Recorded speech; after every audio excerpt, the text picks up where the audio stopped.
Thanks so much for being here. Today we have Jaclyn Jensen, PhD from DePaul University, also associate professor. And then do you lead the master's in HR program as well? I do.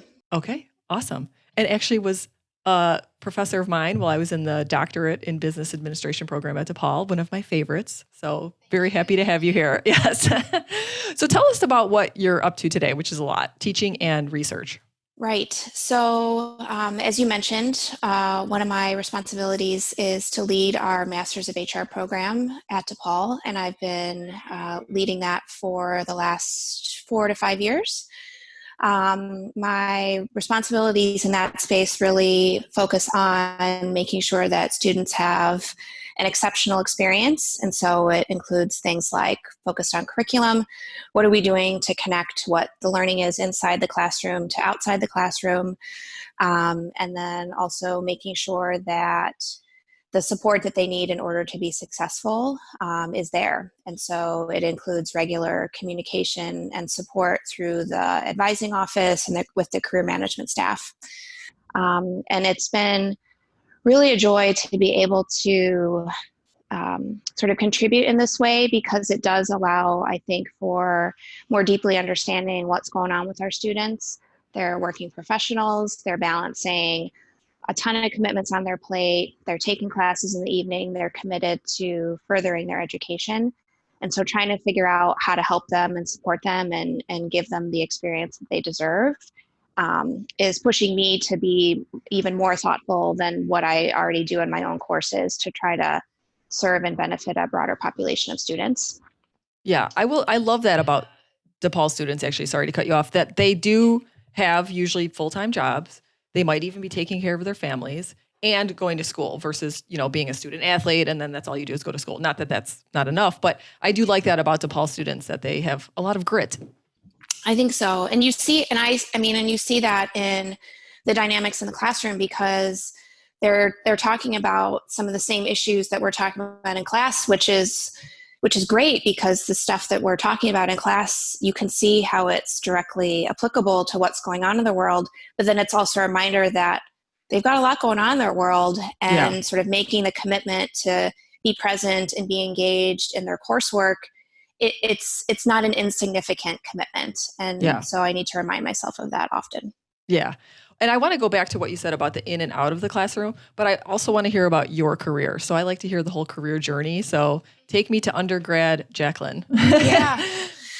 So undergrad Jaclyn went to Ohio State. And when I was thinking about where I wanted to go to school, I, as a high school student, I'll even go back a little further. Yeah. You think of the stereotypic science Olympiad, orchestra, newspaper girl, and that was me. And my high school was fairly large, but it was also, like many high schools, you had sort of the in kids and the out kids, and I was on the out, And so when I was thinking about college, really wanted to try to find a place where I didn't have to be defined by who my friends were, who my interests were, and also just wanted to find a place that was big and would allow me to kind of do what I wanted, and in that sort of big open environment. So I looked at a couple smaller schools. You felt that you were on the out. Say a little bit more about that. Yeah. Yeah. I mean, I wasn't sort of one of the popular kids. Yeah. I wasn't, dating the, the popular guys. I was writing articles for the school newspaper and practicing the violin, right? And those things, as adults, we praise kids for doing that, but your peers don't see that. So much. Yeah. In school. And so I wanted to find, given the opportunity for choice when I went to college, I wanted to find a place where I could be who I wanted and have it be embraced, and have there be places that would value what I was interested in and what I cared about. So when I visited Ohio State, I just knew that was it. So yeah. So I majored in psychology as an undergrad, and had aspirations to go to medical school. I thought I wanted to be a psychiatrist. So did I. My undergrad's in psychology from Northwestern. I thought I wanted to go to medical school to be a physician. That quickly went away, but Same here. I was plugging along fine with sort of the, pre-med science classes, and then I hit organic chemistry. Oh my God, same. That was the beginning and the end of it. Yeah. I remember I had an exam, 4 questions, took 2 hours to take it. And the average was a 50%, and that was the A. That was the curve, 50%. I was like, maybe this is not for me. Right. But I also did volunteer in a hospital too as part of it because they wanted to see that on your application. And I just didn't love it. The smell, the look, the feel. I mean, to be quite honest, it really came down to that sort of like that was not an environment I wanted to be in every day. Yeah. Yeah. So no go with organic chemistry. Yeah. I think I passed the class, but barely, and just thought, okay, so med school is not going to be in my future, but I still cared about the sort of the psychology bit. So then I thought, well, clinical psychology is the path if it's still about sort of counseling and sort of helping people. And then I took a psychotherapy class that talked a lot about, sort of the variety of mental health conditions and the types of issues that you'd be dealing with in a therapeutic session. And I'm not sure why it didn't occur to me before then, but it occurred to me then that I didn't know if I had what it takes to then be that therapeutic person. So I worked in a psychiatrist's office while I was in college because a similar sort of path. And I, again, just didn't like the types of issues that were coming in. It wasn't something that I felt like I could be effective with. And then they would do a lot of like electroconvulsive therapy on patients. And that really at a college age kind of freaked me out, to be honest. Hey, yeah. Yeah. I don't know what I would have done in that situation either, right? So at that point, I was like, okay, well, med school, no, counseling, no, what other options exist? And I had the good fortune of taking a course in industrial organizational psychology at that time. And I am immensely grateful that it really spoke to me. It's, the field is all about combining sort of the ideas about behavior and understanding people's behavior, but immersed in a work situation. And so the ideas really spoke to me about what drives people to do what they do at work. I started taking a few business classes to round out as much as I could sort of my appreciation of the business world. So I took, a couple classes in accounting and finance. And then knew that, pursuing graduate school was ultimately going to need to be my path forward. I did some research as an undergraduate with some faculty on more social psychology topics that kind of got me informed about what research looks like and feels like. And so pursued graduate school and went to Michigan State to earn my master's and PhD.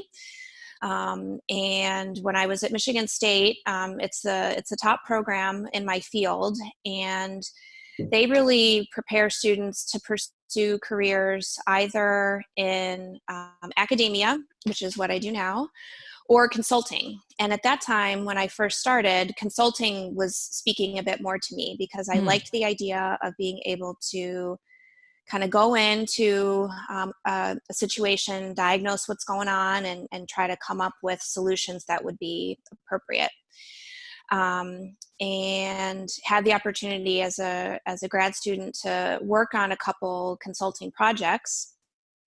And my first experience was we were working for a client who had an assessment that they used during the hiring process, and they were looking about ways to make it better.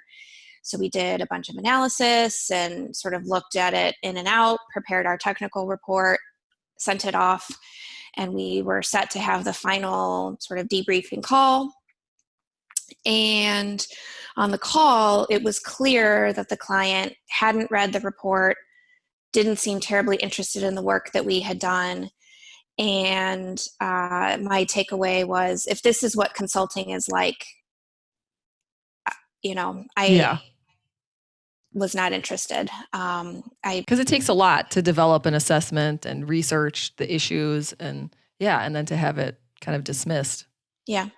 So I thought, if this is what consulting is like, this doesn't seem very fulfilling, because we did this work and I thought it would have impact, and, I didn't fully know why it wasn't. But around the same time, had the opportunity to teach some undergraduate courses in statistics, which were required of all psych undergraduate majors, and really, really started to enjoy the idea of having to understand a topic so well to be able to communicate it to learners inside and out. So you kind of had to know it, not only from the sort of, expert's perspective, but also from the novice's perspective, and that you had to know what their questions would be so that you could kind of be able to explain it in ways that would resonate with students. I enjoyed being in the classroom, and around the same time started to develop some research interests as well. And so that was kind of what set me off onto the path of wanting to pursue a career in academia versus consulting. I've since picked up, consulting now, given my research interests. But I feel, each of these sort of, I guess, forks in the road, I look back as sort of really, experiences that shaped what I think about and what I value and what I think is important in terms of what I try to do in terms of shaping experiences for students.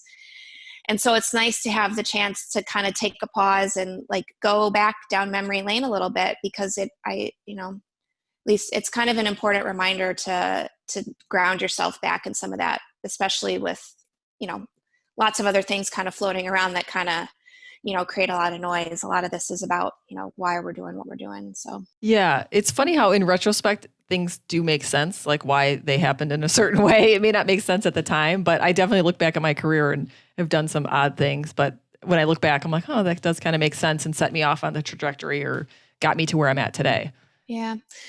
The other thing that happened when I was an undergrad that I think really helped shape how I think about the world and also think about academia is the university, like most universities, has a board of trustees. And at Ohio State, they have one undergraduate student representative on the board and one graduate student, and you serve for a 2-year period. Oh, wow. And you apply, and you're appointed by the governor.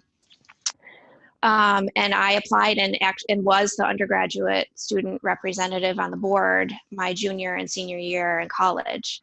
So I was, absent ability to vote, I was present for all of the board activities and meetings and got the same briefing materials that everyone else did. And so that experience also opened my eyes tremendously to what it takes to run a huge institution like Ohio State. So I was seeing and reading financial statements. I was hearing about strategic plans. I was, hearing about curriculum and student services and, all the things that, a 20-year-old is probably not going to hear about. Yeah. So it also really shaped the way that I sort of thought about and appreciated the operations of running a business, the business of running university. And so that exposure to business along the same time as I was sort of being shaped by the classes I was taking, that was also a really important experience for me as well. See, being in the band and being studious pays off. So you got it. So you mentioned that your program is the top in your field for IO psychology at Michigan State. So how was that application process? And also, were there a lot of females represented in that program? Good question. So the application process is, for most grad schools, is pretty standard. And so they take a look at what you've studied as an undergrad, your GPA, what research experience you have, letters of recommendation from faculty that you've worked with. And they're also interested in what you are passionate about and what you aspire to study, because importantly, with any graduate program, you ideally want alignment between what you as the student are interested in and what the faculty there have to offer. Yeah. And so you take the GRE, you cross your fingers and hope for a good outcome after, months and months of studying and preparation for it. I remember having the index cards with all the vocab words for the GRE. You got it. And so I initially was on the wait list for the program. But once the spot opened up, it was, hard to say no. Yeah. And then in terms of the faculty, when I started, let me start with the students. So there were 4 of us who joined the program at the same time, myself and one other female, and then 2 male students. As far as women represented in the faculty, there was 1 female faculty member at the time. Out of how many? Out of like about 7 or 8, maybe. Okay. And she, like with any, master's or with any doctoral program, there were about 20 students in the program. And so you had the opportunity to work with a number of different faculty. I in this particular case, started initially working with a faculty member who focused on topics like goals and how do goals influence your behavior, and how does learning and feedback shape the way that you approach work. Good topic. So that's what my master's thesis focused on, was goals and feedback and learning. And the work that I did for my master's thesis was all lab-based experimental work. And so got really good training on understanding how to create a situation and sort of experimentally manipulate different pieces of information present in the environment to try to direct people to do one thing or another. Mm-hmm. After finishing my master's, you still kind of have the option to continue on that same content path or branch out as you think about your dissertation. And I decided to branch out because around that same time, I started working with a faculty member in the business school at Michigan State who was an expert in organizational justice. Mm. And the idea of justice or fairness just really started to speak to me about fundamentally why you need to treat people fairly in whatever you do. And so had the chance to work with him on a couple projects related to fairness and fair treatment, and how can employees and leaders work to ensure that what they're doing is fair, especially at times when you can't always give people what they want, and there's ways to mitigate sort of people's perceptions that this is not fair. And so there's ways of communicating how you're treating people. There's ways of making people feel like they're valued and appreciated that can ultimately impact how fairly, sort of people's reactions to those situations. And the idea of sort of the utmost unfair treatment, sort of bullying and harassment and incivility and counterproductive behavior, there's lots of terms that kind of refer to this general set of behaviors, but it's just, not treating people well in the workplace started to emerge as an interest of mine. And so that's ultimately what I sort of took another fork in the road and focused on for my dissertation, was really sort of looking at what organizations do or don't do that may encourage or discourage people from engaging in these more negative behaviors in the workplace. And what's an example of incivility or counterproductive behaviors? Great question. So I could say counterproductive behaviors kind of range the spectrum from more mild, seemingly innocuous behaviors that signal sort of low-level rudeness or disrespect, and those would be sort of the uncivil behaviors that you might see. So someone who doesn't include you on an important email that you should be included in, it's sort of a low level slight, which to some extent could also be dismissed as, I didn't intentionally forget to include you on this. I was just rushing and I forgot to include you. But nevertheless, in the eye of the target or the person who experiences it, it's rude, and it doesn't necessarily signal a lot of respect. Yeah. So that's actually happened to me quite a bit over my career. And I try to always assume good intent, but then also confront the situation civilly. I mean, what is a good course of action there, though? Because it is kind of hard to determine emotion through an email transaction or meeting notice, but still. Right. I think the volume of electronic communication that we use and operate by, just amplifies this as an issue, because, when you've got 20 things going on and you're sending out a meeting notice, you very well could completely accidentally forget to leave someone off. And it is not rude. It's just, I wasn't focused on what I should be doing. Or it could be a subtle dig against them. Like, hey, I've got a little bit more power than you, and I'm going to, show you that I can do that by excluding you. So I think your assume best intent, give people the benefit of the doubt, is a good place to start. Because you don't know what the intent is when the behaviors are more subtle. And you don't want to see ghosts that aren't there, but it's the same point. You also don't want to tolerate and accept that. Right. But I also think this point about give the benefit of the doubt, you don't do so with sort of open-ended benefit of the doubt, because the thinking about what happened or what could have happened or what should have happened, the rumination that happens often with these low-level behaviors is not insignificant. Yeah. And trying to make sense of what happened and why it happened, that takes up a lot of valuable time and energy that people could otherwise be spending doing their actual work.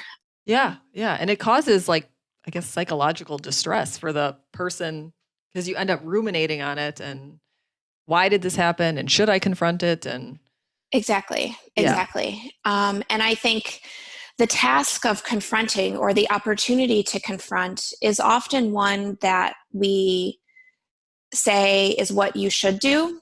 But don't listen to me, anybody. Do not take my advice. But it's like, I don't know about you, but, trying to have that type of, negative conversation is one that is just really hard, even for people who say, sort of get in the driver's seat and try to take control of the situation and figure out a way where you can constructively confront someone.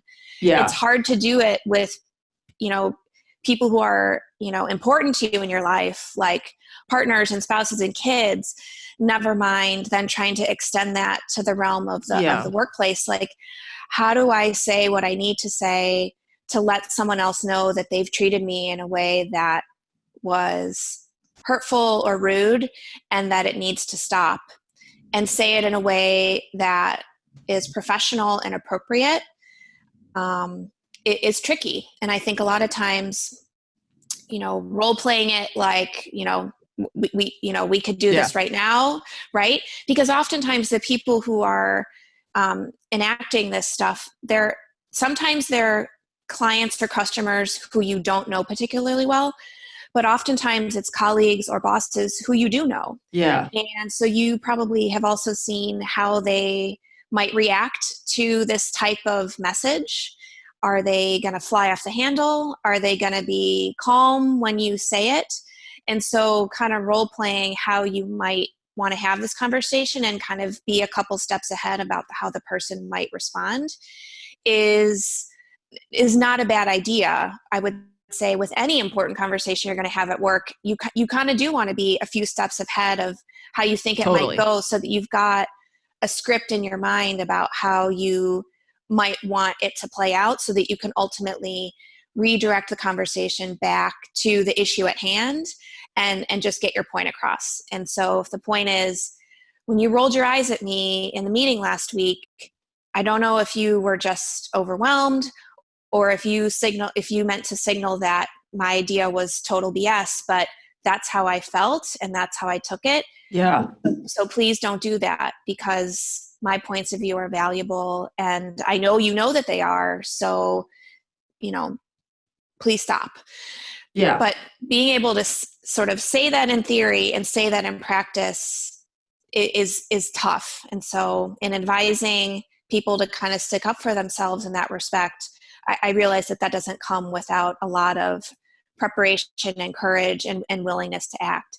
And I think whether it's confronting someone about sort of small stuff like rolling your eyes, or much bigger stuff, we could talk a lot about why it's hard to confront people about the bigger issues of mistreatment, and why we're seeing a reckoning in sort of society around that these days too, because this is fascinating. Oftentimes the people who are, in positions of power, who have the ability to offer or withhold opportunities, resources, pay, they're the ones who are perpetuating this. It is difficult, and that is putting it lightly. It's an interesting topic. And for whatever reason, that exact scenario of being like slighted out of meetings or even disrespect in a meeting has happened to me. And again, don't listen to me, listen to Jaclyn. But I found that there were times where I did not confront it. And that bothers me more than when I have confronted it. And of course, the confronting comes with a sleepless night and probably a sick stomach beforehand. But I have found for my own sanity, it is better to bring it up. But the tricky part is that it's little things, and do you want to make a big thing out of the little things? But at the same time, you can't ignore those little things that happen. Right. Yeah. And I think the research shows that it's not uncommon that these small things do pile up and escalate into a pattern of behavior that can turn into something bigger. Yeah.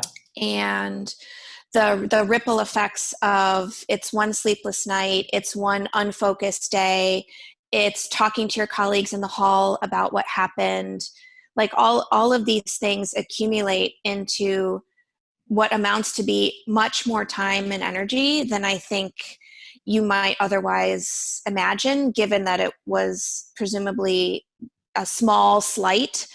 But I'm also guessing that one small slight isn't necessarily going to cause this sort of effect. It's probably when this starts to happen over and over again that you start to think, like, I've got to do something about this, because it's getting in the way of me being productive, and it's getting in the way of me being able to connect with others in the way that I need to. And so oftentimes, the opportunity to confront can also say, hey, look, this isn't the first time that this has happened. And initially I wasn't sure what to say, but it's happened enough now that it's getting in the way of me being able to do X, work my best, focus, whatever. And so I need to tell you that when you do Y, this is how it affects me. And so I need you to know that, and I need you to stop. Yeah. And there have been times when I got complete clarity after confronting it, and then times where maybe it went south. And then there were times where it was even more gray. So yeah, it's tricky. It's tricky. But I've also found that if I confront it and it goes south, then maybe that isn't the organization for me.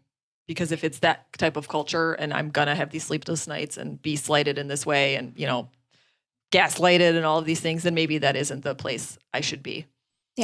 Yeah, no, I would agree. And I think there's ways to, depending on who is instigating this, there's also ways of leveraging other resources, hopefully within the organization, to potentially try to help navigate it. So some of it is, the hallway conversations that you have with your colleagues, is realizing, is this person seemingly targeting me for some reason and not others? Or is this the way that they communicate with a lot of other people? And so sometimes strength in numbers is appreciating this person is a little bit of a jerk to everyone. Yeah. And so when you're on the receiving end, you can almost take a little comfort in knowing that their communication is just abrupt and impolite and more severe than it needs to be, but they're that way with everybody. With everyone. And so you could clearly choose to confront, or you could also say, it's not me, it's them. Yeah. And, to some extent that also could help cope or explain a little bit about what's going on. Should they get a pass though if they're just a jerk?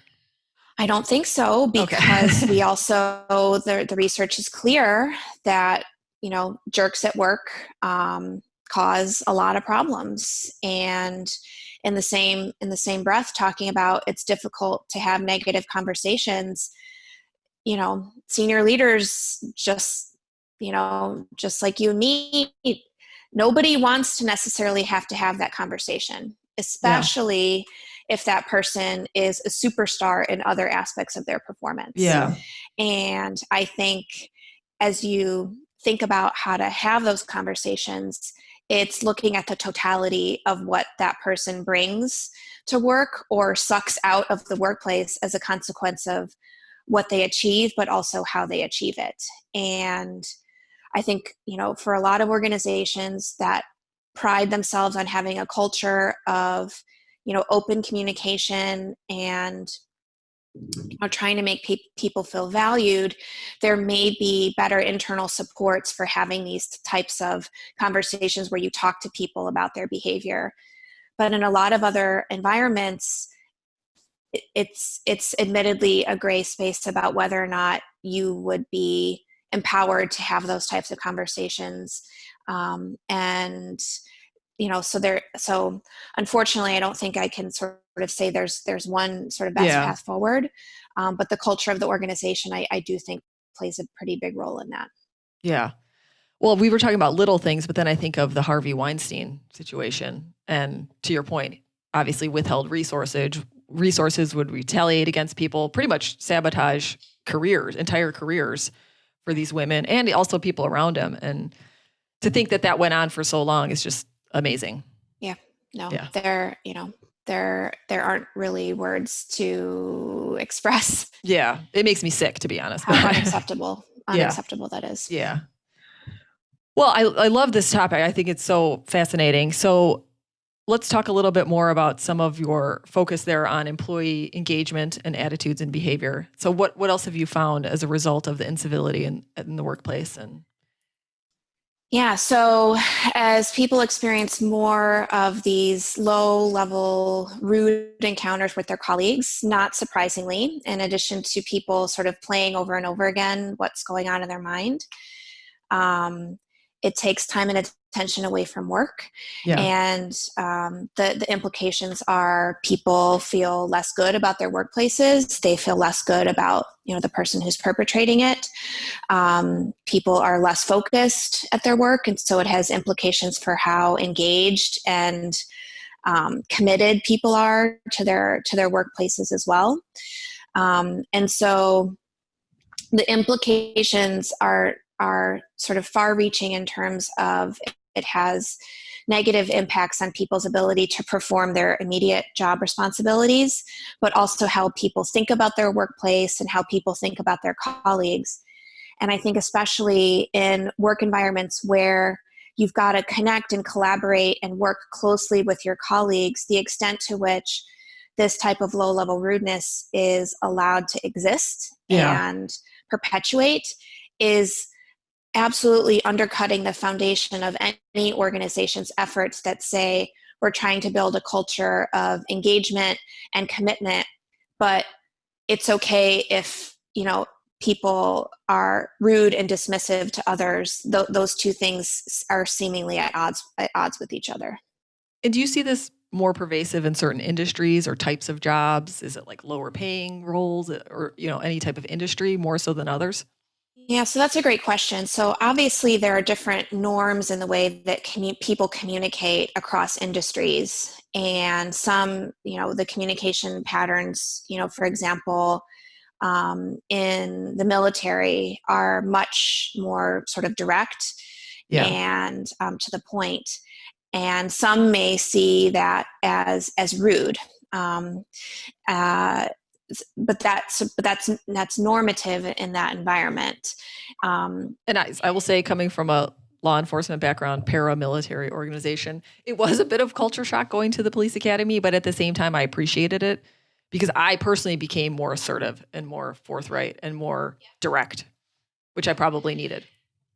And I don't want to associate directness with rudeness, right? You can convey a message clearly and directly in a way that is perfectly respectful and appropriate in sharing feedback. It's the difference between sort of, something that says, the way that you handled that situation, you missed a couple of things and you forgot to do X, Y, and Z. And so next time I need you to focus on that versus you're such an idiot. How could you have forgotten to do X, Y, and Z and failed to incorporate consideration of these things? My kindergartner could have done a better job. Yeah. Right? That extra nastiness is not necessary. And in the latter example, what ends up happening is instead of focused on, the things that you missed and could do better, you're focused on why was that person such a jerk to me? And you've missed whatever truthful feedback was inappropriately packaged in the way that message was delivered. And so, you're probably starting from a worse place than had you just been able to focus on, what went wrong and what you could do to try to get better. So you're reminding me of my Bob Rubin days in the doctoral program. And he told us the proper way to give feedback, or a way, I should say, I don't know if it's the proper way, but a good way is to say the action and then say the impact that it had and then move on to some degree. So you've been really eloquent in the way that you gave your feedback, even in the scenarios. So what is a good way to give feedback? Because I think people do have a hard time. It's okay when it's good feedback, but when it's, constructive, it's a little different. Right. So I would agree that sort of focusing on, sort of laying out the expectations and sort of saying, part of the expectations on this project were to do X, Y, and Z. And presumably X, Y, and Z have also been clearly communicated up front. Your performance, failed to do this. This was insufficient.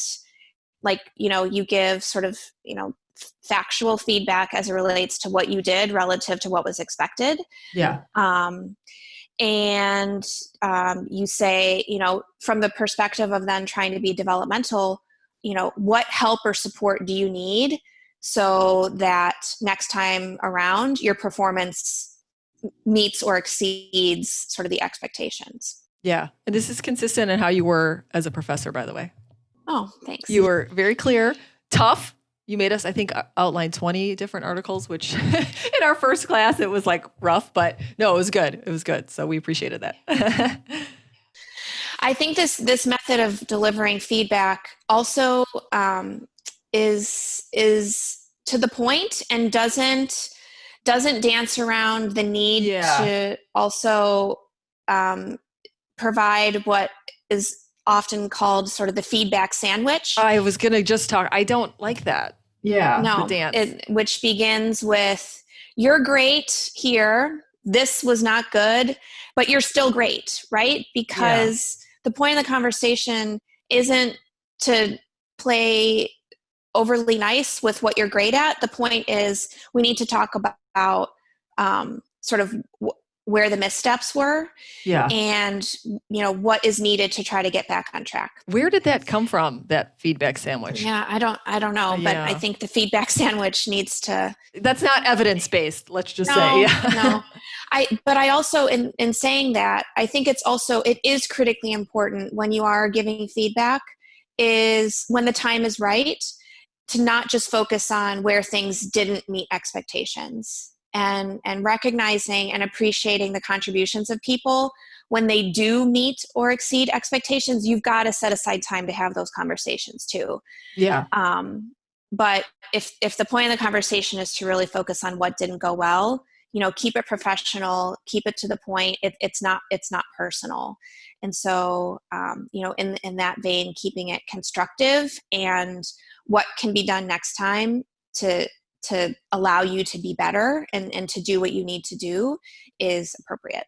Yeah, and this was something I struggled with when I went from individual contributor to a manager, because I didn't want it to be a surprise at the end of the year at their performance review that they didn't get the bonus they were expecting or the promotion they were expecting because they weren't meeting expectations. So I had to force myself to have these conversations, albeit uncomfortable, but I did have to force myself. But then I got sort of okay with it, and people realized, okay, well, I may have messed up here. It doesn't mean I'm getting fired. It's more of Right. a supportive, how can I help you conversation.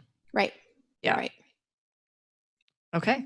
Well, good. So you have some other interesting research actually right now that's going on that I want to talk about. So interesting topic around fat shaming and humiliating another person for this. And so you have a study going on right now with Grace Lemon, one of my other faves, on this very topic. So can you talk a little bit more about that study and where it's at?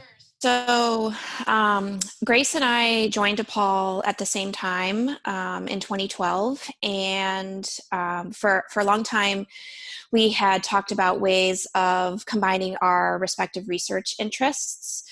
Hers is very squarely in the space of employee engagement and well-being, and mine is on the harassment and nastiness that people experience at work. Yeah. And we talked at length about ways to try to combine our interests and study nastiness in the space of understanding its implications for employee health and well-being, kind of getting at sort of the second layer of implications, not just sort of the immediate performance stuff, but how does this rumination affect the way that people think about their work and engage with others? And we also really wanted to think about not just sort of nastiness in general, but were there sort of specific things happening to specific people that we need to more deeply and better understand. And part of this was informed by research done by others that looks at how overweight individuals are treated differently in the formal hiring processes and how their performance is formally evaluated differently, how people who are larger size are not paid the same. And the research there is clear that larger individuals tend to be hired at lower rates, compensated at lower rates. Their performance is not valued as highly as it should be. And a lot of it boils down to the belief that people who are larger are not competent. They are not as smart as their thin counterparts. And that they are not as likable individuals either. And that gets in the way of people being willing to develop relationships with you and connect and collaborate with you. And so the research on the formal consequences of this discrimination against individuals who are larger is fantastic and is well out there in the literature. But what was less prevalent is how individuals who are larger experience work on a daily basis and the extent to which they may be subject to some of the nasty, harassing behaviors that we know exist, but that would be specifically targeted against individuals because of their physical size. This is unbelievable and like breaks my heart. And just be good people. People, what the heck? This is terrible. Exactly. Yeah. So so that is really kind of where the idea of studying weight-based bullying and harassment was born out of. And our initial effort was really to understand sort of when we talk about weight-based bullying and mistreatment, what does that mean? And so our research has focused on kind of establishing sort of the space around what is weight-based harassment, and then trying to document the base rate of it with a large sample of workers in the United States to just get a sense of how prevalent is this and what does it look like, and then what are the implications for people who experience this type of nastiness as well. So is there a lot of research in this area? So the research on this more informal sort of harassment and Yeah. negativity, there's not a ton. And so Okay. we felt like we also had the opportunity to contribute to the conversation that's being had Yeah. about the way that people of all sizes are treated in the Yeah. workplace. And so we're also trying to approach this from the vantage point of, as we think about differences in the workplace, size is also a difference, and we see that people are treated differently because of their size. Yeah. And so as we start to think about how to inform the conversation about difference and inclusion in the workplace, we want to be able to speak to this from the perspective of diversity and inclusion, Yeah. and bring some insights to that conversation as well. And I'm assuming some of it's unconscious bias, like the salary and things like that is. Yes and no. Okay. So there's absolutely evidence to show that there's unconscious bias that exists against overweight individuals, related to sort of the competence and the likability Yeah. components. But some of it is downright open, overt, nastiness. Yeah. And we're part of this research is also trying to appreciate what rationale perpetrators of this nastiness Yeah. offer Interesting. as the rationale for why they are instigating this behavior. And we know some of it is going to be from unconscious Yeah. bias, but there's also, we're just starting to understand how individuals rationalize having a negative thought about a colleague because of their size and then acting on it. And our work is suggesting that some people are saying and doing negative things to their colleagues because they feel like they have an obligation to comment on someone's health as if the manifestation of weight is perfectly within someone's control. Yeah. The research on sort of the origins of weight suggests that it's largely a function of your genetics, that you have some ability to control it through eating habits and regular exercise, but on the margin, those are on the margin.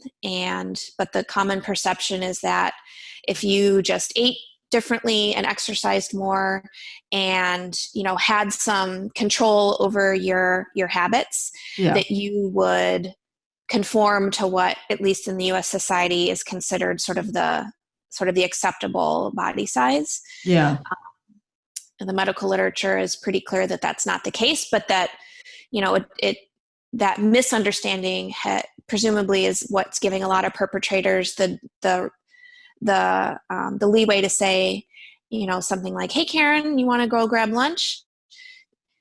You know what? There's a new salad place down the street. Why don't we go check that out?" Or, Yeah. You could use a salad. you had a cheeseburger yesterday for lunch. Is that really, is that really a good idea? Or, Oh my gosh. comments like that, and unless you're a medical professional, you probably have Yeah, point no out of idea it. or no business commenting on what, someone is or isn't doing, because we also know from research that health exists at many different sizes, and yet your size is one very clear sort of physical indicator that people are going to feel licensed to comment on in ways that are completely inappropriate and completely out of bounds. But we also live in a society that valorizes thinness and sort of the thin ideal. Yeah. And where we see, leaders who perpetuate beliefs about, what's important in terms of people's size, and associate that with competence and capabilities, and make judgments about people that are completely off base. But it doesn't stop people from shaming people as well. Yeah. I'm curious what you find on the rationale part of it, because you wouldn't do it to a different group. You wouldn't marginalize a different group based on some other characteristic. But why is it okay for this characteristic? So we're going to explore that more fully, but I've got to believe, that it comes from this belief that your weight is largely within your control. Mm-hmm. And if you just made better choices or different choices, that you wouldn't find yourself the size that you are. And so the completely misguided bully who shames you for your size, in effect, is sort of giving you a hard time because, the belief is you've let yourself get this way. Yeah. And if you just made a different choice, then you wouldn't find yourself in this situation. But weight is largely not a choice. Yeah. It is a function of a lot of other factors. But we see, you wouldn't come to this same rationale for shaming someone because of their gender, their race. Yeah. You wouldn't shame, we're making inroads here, but we still see some of this in terms of shaming people for their LGBTQ status because the belief that it's a choice. It's not, it is who you are. And so I think some of it is the belief that this is, your choice. But I don't know about you, but I don't know anyone who would choose to then want to find themselves the target of someone else's nastiness. Yeah. So those pieces don't line up. I had good and genetics. I think some of it too is also just a function of our culture. We live in a culture where it is okay to put people down in very, very public ways. And so that also gives license, I think, to some of these comments that would otherwise not be appropriate. Yeah, gosh. Well, curious to see what happens with that. I feel like I had good genetics till I was 40, and then it was all downhill. But yeah, that breaks my heart, and I just can't believe that people behave that way. So excited to see what you come up with for that and ways to mitigate it. So I don't want to take up too much more of your time, but I do want to touch on one other study that I found in HBR, and you had a good title for it. Is it better to be average, high and low performance as predictors of employee victimization? And I like this topic because I came from Chicago Police Department, which is a union, and I'm probably going to get beat up for saying this, but the union does sort of not want people that poke their head above the sand, because the person next to you could be doing nothing. They're in the union, they're safe. And then the other person can be outperforming, and then they become a target because of their high performance, which is counterintuitive to most organizations. It is, but that's exactly what we were interested in understanding in that particular study, because to some extent, when you're like, if the middle is kind of what's okay, and you're, either outperforming your colleagues, you're kind of standing out, or underperforming, you're standing out. There are arguments where there were going to be consequences on both sides, but the consequences would be different. Because being seen as the person who's being hostile towards the most highly performing members of your team is not good, right? That's risky for you as the bully. But nevertheless, you may still want to try to teach them a subtle lesson, like, kind of get back in line.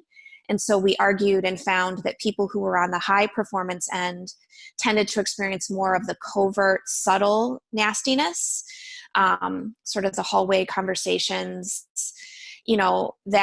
that hurt, but they don't hurt in the same way that we saw was what was being experienced by people on the more poorly performing end of the continuum.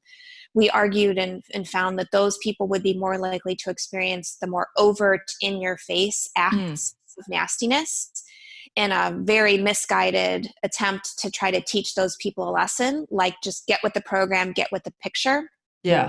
As if that would bring them in line with performance expectations. We found it did not too far in line with performance. But we found the exact opposite, that those direct, overt acts of nastiness actually had more negative impact on those individuals' performance. It didn't bring them closer to the middle. It caused further decrements. And it's kind of like, you bully the weak kid on the playground because they don't have any friends, they don't have anyone to complain to. It's kind of like they're an easy target. But for those people who are superstars in your organization, you're probably a little jealous and envious because when you compare yourselves to them, you're maybe not up there. And so it's easy to then say, well, if I just had access to what they had, or, they were given a better opportunity. If I had that too, then I'd likely be up there. So it's like the subtle digs that in effect are an attempt to make you feel better, but the consequence is you feel better at someone else's expense. Yeah. And especially for high performers who typically have opportunities to go elsewhere, that we can't forget that and tolerate, clearly not the overt in your face stuff, but this low level stuff has the opportunity, or this low level stuff can also build up in creating an environment that is unwelcome for high performers as well. Well, fascinating stuff. You could find that article in some journals, but also in HBR, which most people have access to, at least a couple free articles. Mm-hmm. But I feel like I could talk all day with you, Jaclyn. I love the stuff that you research, and it's so important. And I've personally experienced it, so I might be calling you the next time something happens. But really appreciate all of your time and insight, and more to come from you for sure. Thank you, Karen. I really value this conversation too. Thank you.